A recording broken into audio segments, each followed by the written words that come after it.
بسم اللہ الرحمن الرحیم۔ السلام علیکم۔ ادائے عمرہ۔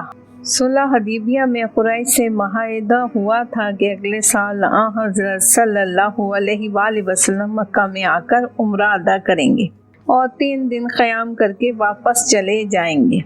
اس بنا پر حضور اقدس صلی اللہ علیہ وآلہ وسلم نے اس سال عمرہ ادا کرنا چاہا اور اعلان کرا دیا کہ جو لوگ واقعہ حدیبیہ میں شریک تھے ان میں سے کوئی رہ نہ جائے۔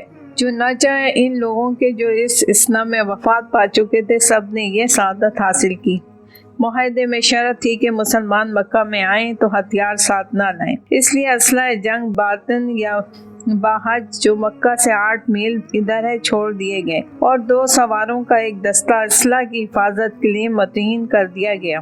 حضور صلی اللہ علیہ وآلہ وسلم لبیک کہتے ہوئے حرم کی طرف بڑھے۔ حضرت عبداللہ بن رواحہ رضی اللہ تعالی عنہ اونٹ کی مہار تھامے ہوئے آگے آگے یہ رجس پڑھتے جاتے تھے، کافروں سامنے سے ہٹ جاؤ، آج جو تم نے اترنے سے روکا تو ہم تلوار کا وار کریں گے، وہ وار جو سر کو خوابگاہ سر سے الگ کر دے گا اور دوست کے دل سے دوست کی یاد بھلا دے۔ صحابہ رضی اللہ تعالیٰ کا جمع غفیر ساتھ تھا اور برسوں کی درینہ تمنا اور مذہبی فرض بڑے جوش کے ساتھ ادا کر رہا تھا۔ اہل مکہ کا خیال تھا کہ مسلمانوں کو مدینے کی آب و ہوا نے کمزور کر دیا ہے۔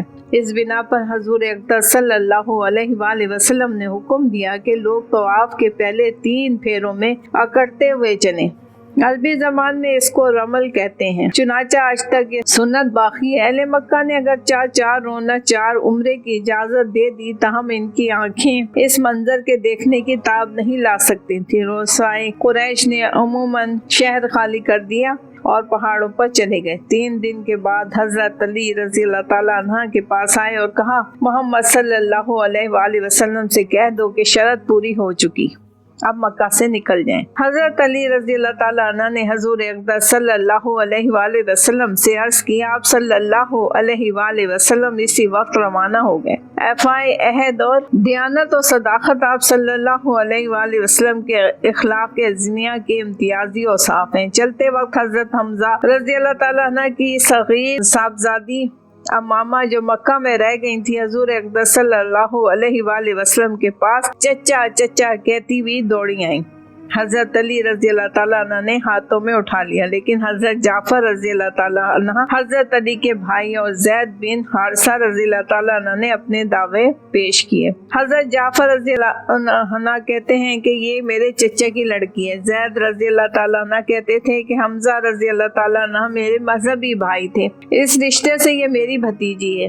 حضرت علی کو دعویٰ تھا کہ میری ہمشیرہ بھی ہے اور پہلے میری ہی گود میں آئی ہے۔ حضرت صلی اللہ علیہ وآلہ وسلم نے سب کے دعوے مساوی الدرجہ دیکھ کر ان کو اسما کی گود میں دیا، وہ ماما کی خالہ تھی، پھر فرمایا کہ خالہ ماں کے برابر ہوتی ہے۔ حضور اقدس صلی اللہ علیہ وآلہ وسلم کی صحبت نے صحابہ کرام رضی اللہ تعالیٰ عنہ میں صلہ رحمی، رشتہ داروں سے سلوک اور یتیموں کی پرورش کا جذبہ کوٹ کوٹ کر بھر دیا تھا۔ لڑکیوں کو زندہ درگور کرنے والے لڑکیوں کی پرورش پر فخر کرنے لگے۔